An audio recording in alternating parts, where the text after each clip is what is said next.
नमस्कार, जय हिंद। मैं रोहित कुमार आपका स्वागत करता हूं इंडिया के सबसे बड़े education channel wife study which is a part of Unacademy. तो बच्चों, जिसका आपको इंतजार था कि सर डीआरडीओ की जो क्लास है वो अनअकैडमी पे नहीं दिख रही है, अनअकैडमी सब्सक्रिप्शन ले लिया मैंने, तो सर ले लिया तो बहुत बढ़िया। 6 अप्रैल से जुड़ेंगे हम लोग। और जिसने नहीं लिया, मौका अभी भी है, कोर्स शुरू नहीं हुआ है बिल्कुल। 6 अप्रैल से ये कोर्स शुरू होंगे। 6 अप्रैल से कोर्स आपको दिखने को मिल जाएगा। 11 से 12 ये क्लास चलेगा। तो बिल्कुल बाबा 10 कोड यूज करिए बच्चों, और बिल्कुल जुड़ जाओ अनअकैडमी सब्सक्रिप्शन पे, क्योंकि जैसे ही ये लॉकडाउन हटेगा, लॉकडाउन का जो कोहरा है, धुंध है, वो हटेगा और बिल्कुल सामने आपको एग्जाम दिखाई देने लगेंगे। तो मौके को का फायदा उठाइए। बाद में ऐसा ना हो कि सर ये आप क्रैश कोर्स के चक्कर में और बूस्टर के चक्कर में पड़ जाओ। तो भैया बूस्ट हम तभी करेंगे जब पहले से हमारी तैयारी हमने कर रखा होगा। अदरवाइज हम लाख बूस्टर कोर्स लें, लाख अपने आप को बूस्ट करें, बूस्ट हो ही नहीं पाएंगे। तो बिल्कुल जुड़िए 6 अप्रैल से डीआरडीओ में। और अगर आपका सीएचएसएल जो बाकी है, जिनका एग्जाम बाकी है, तो आप जुड़ सकते हैं सीएचएसएल में, क्योंकि 21 टेस्ट, बिल्कुल टेस्ट सीरीज लेकर आ रहे हैं 6 अप्रैल से ही, जिनमें से संदेश स्वर के आपको इंग्लिश देखने को मिलेंगे। और सर जीके एक ऐसा भूमिका निभाएगा, क्योंकि 17, 18, 19 3 दिन के पेपर में आपने देख ही लिया कि कैसा तांडव मचाया है एसएससी ने सीएचएसएल में जीके को देखते हुए, जीएस को देखते हुए। तो सर सोचें क्या सर ये 1 महीने का कोर्स लें? कतई नहीं, क्योंकि सर 2020 में एमटीएस का भी पेपर होगा, सीएचएसएल भी होगा 2020 का, और सीजीएल भी होगा। तो क्यों बार बार पैसा अनअकैडमी को देना? एक ही बार 1 साल का हम इन्वेस्ट कर दें, जिससे जितने सारे एसएससी के एग्जाम होंगे वो सब आपको मिलते रहेंगे। चाहे वो मैथ्स हो, सब्जेक्ट वाइज देखें, चाहे रीजनिंग हो, जीएस हो, या फिर इंग्लिश हो, और जितना सारा कोर्स लेकर आऊंगा वो सब आपको मिलेंगे। तो बस कोड यूज करें बाबा 10, ताकि आपका सफलता बिल्कुल आपके हाथ लगे। तो देखते हैं। तो मैसूर टाइगर के नाम से किसे जाना जाता है? Which is known as Mysore tiger? Ram Mohan Roy, Krishnadeva Raya, Tipu Sultan और Hyder Ali. Which is known as Mysore tiger? Sir ये बिल्कुल आसान सा सवाल है, अगर आपने शाम को क्लास लिया होगा तो टीपू सुल्तान को मैसूर टाइगर कहते हैं। 1799 में इनकी मृत्यु हो जाती है। सर राजा कृष्णदेव राय, तेनालीरामन, कहानी पढ़ा होगा आपने, जो बाबर के समकालीन थे, भारतीय पुनर्जागरण के जनक राम मोहन राय, जिन्हें राजा की उपाधि दी गई किसके द्वारा? अकबर सेकेंड के द्वारा। किसके द्वारा बच्चों? अकबर सेकेंड के द्वारा। और हैदर अली टीपू सुल्तान के पापा या डैडी या पिताजी या अब्बा, जो कहिए, वो हैदर अली थे। ठीक है, जो मैसूर के शासक हुआ करते थे। टीपू सुल्तान, जिसे टीपू साहब या मैसूर के टाइगर के रूप में भी जाना जाता है, मैसूर साम्राज्य का शासक और रॉकेट तोप खाने का अग्रणी था। यानी रॉकेट तोप खाने का जो जनक कहें हम भारत में, इसे मान सकते हैं, इन्हें रॉकेट का जनक इन्हें मान सकते हैं, टीपू सुल्तान को। Which person is called Prince of builders? किस व्यक्ति को बिल्डरों का राजकुमार कहा जाता है? आई थिंक ये क्वेश्चन मैं करा चुका हूं कई बार। क्या होगा? अमीर खुसरो, शाहजहां, जहांगीर या बाबर? तो खुद से सोचिए। सबसे ज्यादा आर्किटेक्ट की बात करेंगे, आर्किटेक्चर की बात करेंगे, या फिर स्थापत्य कला की बात करेंगे, तो किसके समय में सबसे ज्यादा बिल्डिंग देखने को मिलता है बना हुआ? शाहजहां के समय में। कैसे? सर सबसे बड़ा एग्जाम्पल, ताज से बड़ा कोई एग्जाम्पल हो सकता है क्या? ताज होटल मत समझ लेना, ताजमहल, जो शाहजहां ने अपने बेगम के याद में बना दिया। अर्जुमंद बानो बेगम, जिसे नाम दिया मुमताज। जहांगीर तो क्या होगा सर? जहांगीर के काल को हम पेंटिंग एरा या चित्रकला का स्वर्ण युग कहते हैं, चित्रकला का स्वर्ण युग कहते हैं। बाबर की बात करेंगे तो मुगल शासक का संस्थापक 1530 में बाबर, और अमीर खुसरो, जिसे भारत का तोता कहते हैं, यूपी के एटा डिस्ट्रिक्ट में इनका जन्म हुआ था, जो तबला और सितार के जनक माने जाते हैं। चलिए नेक्स्ट क्वेश्चन की बात करें। Who is called Shakespeare of India? Bharat का शेक्सपियर किसे कहते हैं? रविंद्रनाथ टैगोर, विष्णु शर्मा, कालिदास या नागार्जुन? तो who is called Shakespeare of India? ये भी अगर आपने आज सुबह वाईफाई स्टडी पे जो सुबह क्लास हुआ था, याद होगा, गुप्ता डायनेस्टी, उसमें पढ़ाया था। सर कहीं ना कहीं क्वेश्चन आपको देखने को मिलेगा, इसलिए कहते हैं हमारे जितने सारे क्लासेस होते हैं आप छोड़िए मत, रेगुलर जुड़े रहिए, जिससे आपकी जो जीके हैं, जीके के सम्राट आप बन जाओगे। तो लोग आपको जानेंगे कि जीके का सम्राट किसे कहा जाता है, तो कहोगे सर मुझे, क्यों? क्योंकि मैंने डीआरडीओ क्वालिफाई कर लिया। तो which God Shakespeare of India, Bharat का शेक्सपियर किसे कहेंगे? कालिदास को कहेंगे। क्यों कहेंगे? सर इन्होंने ऐसे कई सारे नॉवेल लिखे, जैसे फिर आप एग्जाम्पल के तौर पे कुमार संभव, अभिज्ञान शाकुंतलम, मालविकाग्निमित्रम, विष्णु शर्मा पंचतंत्र, सबसे ज्यादा अनुवाद किया गया पंचतंत्र का रविन्द्रनाथ टैगोर, जिन्हें गुरुदेव कहा जाता है, गुरुदेव कहा जाता है। 1913 में गीतांजलि के लिए क्या मिला? साहित्य का नोबेल। और नागार्जुन को भारत का आइंस्टीन कहते हैं, भारत का आइंस्टीन कहते हैं। Which person is called Martin Luther of India, किस व्यक्ति को भारत का मार्टिन लूथर कहा जाता है?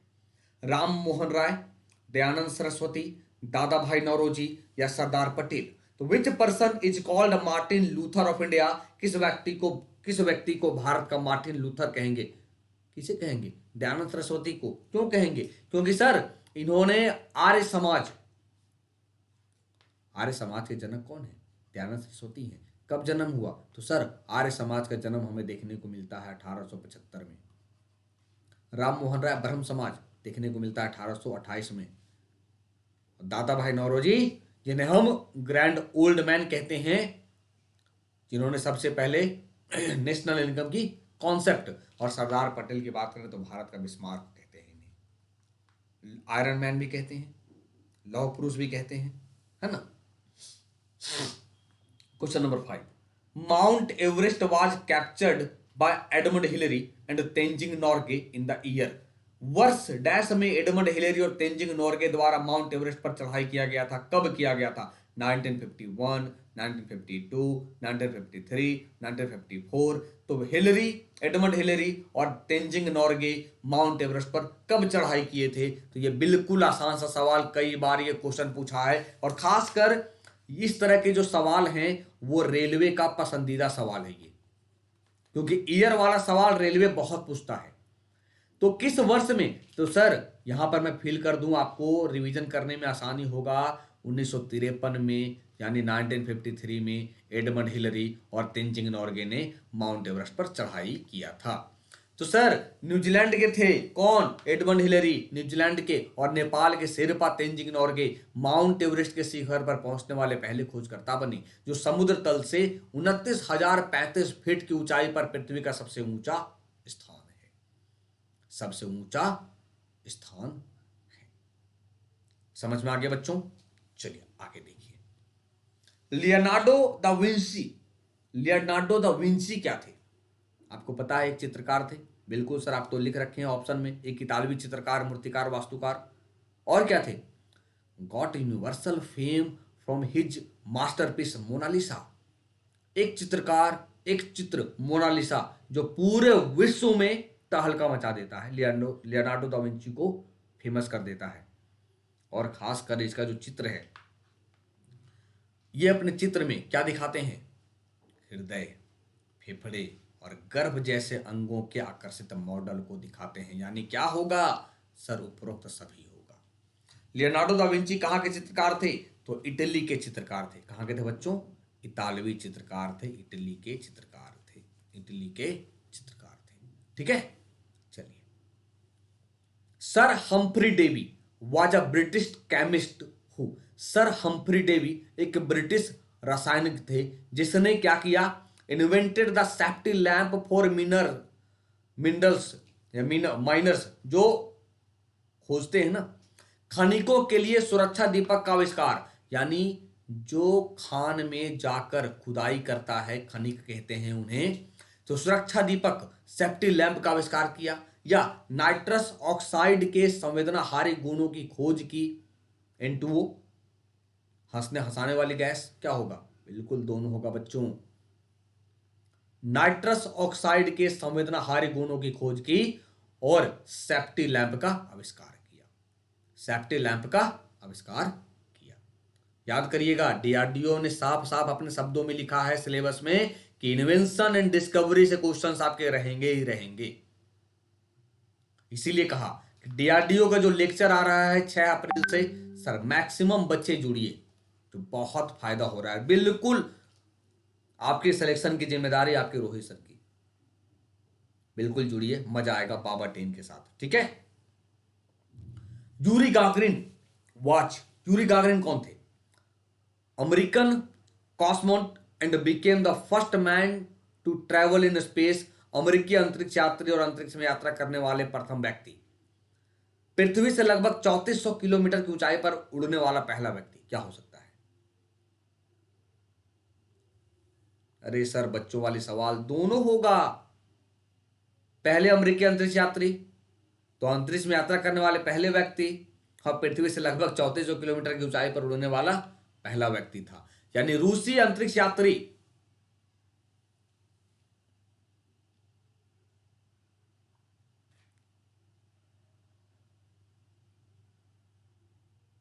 एक मिनट रुकिएगा बच्चों, क्वेश्चन नंबर 8 का जो जवाब होगा ये कोई नहीं, क्यों भी याद है। देखिए, ये अमेरिकी नहीं, ये क्या थे? रशियन थे, माय मिस्टेक। रूसी अंतरिक्ष यात्री थे ये, और ये 3400 नहीं, ये 340 किलोमीटर। वही तो मैं सोचूं कि यूरी गागरिन कहां थे, तो ये दोनों के दोनों गलत हैं। क्या होगा सर? रूसी अंतरिक्ष यात्री और अंतरिक्ष में यात्रा करने वाले प्रथम व्यक्ति बने कौन? Yuri Gagarin. क्योंकि 3400, the first person to fly at a great height of about 340 kilometre from the earth. पृथ्वी से लगभग 340 किलोमीटर की ऊंचाई पर उड़ने वाला पहला व्यक्ति। माफी चाहेंगे बच्चों, ठीक है। Mother Teresa received the Raman Magsaysay award in 1962 in the area of. Mother Teresa को 1962 में रेमन मैग्सेसे पुरस्कार से सम्मानित किया गया। तो क्यों मिला था उन्हें? कम्युनिटी लीडरशिप के लिए, जर्नलिज्म एंड लिटरेचर के लिए, इंटरनेशनल एंड अंडरस्टैंडिंग के लिए, या पब्लिक सर्विस के लिए? क्या होगा? मिला था कि नहीं मिला था? बिल्कुल मिला था सर। इंटरनेशनल अंडरस्टैंडिंग, अंतरराष्ट्रीय समझ के लिए। और मैं आपको बता दूं 1979 में इन्हें नोबेल पीस प्राइज मिला। 1980 में बात करें तो इन्हें भारत रत्न मिलता है। भारत रत्न मिलता है, ठीक है। एकमात्र महिला, भारतीय महिला जो अब तक विश्व स्वास्थ्य संगठन की अध्यक्ष बनी है।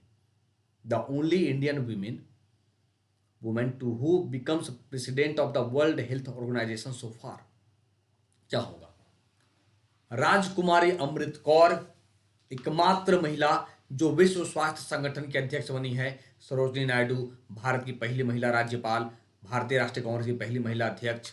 विजय लक्ष्मी पंडित, पहली महिला यूएनओ में जो राजदूत बनी है। देविका रानी की बात करेंगे। जरा कमेंट बॉक्स में बताइएगा देविका रानी क्यों मशहूर है। दादा साहब फाल्के पुरस्कार प्राप्त करने वाली कौन? देविका रानी है। सर, भारत की स्वतंत्रता के बाद अमृत कौर जवाहरलाल नेहरू के पहले मंत्रिमंडल का हिस्सा थी और उन्हें स्वास्थ्य मंत्रालय सौंपा गया था, इसीलिए तो वो गई थी। वह कैबिनेट रैंक रखने वाली पहली महिला थी। सोचिए कितने सारे क्वेश्चन बनते हैं इससे।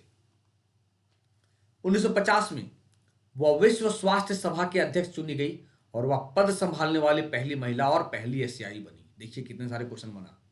केवल पहली भारतीय महिला नहीं, पहली महिला भी हैं और पहली एशियाई भी हैं। पहली एशियाई भी हैं, ठीक है। Question number 11, squadron leader Rakesh Sharma अंतरिक्ष में जाने वाले भारत के पहले व्यक्ति थे। दुनिया में अंतरिक्ष में रहने वाले कितने व्यक्ति बने, यानी कितने नंबर के? सोचिए कितने नंबर के, यानी इनके पहले कितने सारे व्यक्ति जा चुके होंगे। Oh my god. Squadron leader Rakesh Sharma was India's first man to go into space. He was 138 cosmonaut to be in space in the world. 138वां व्यक्ति बने वो।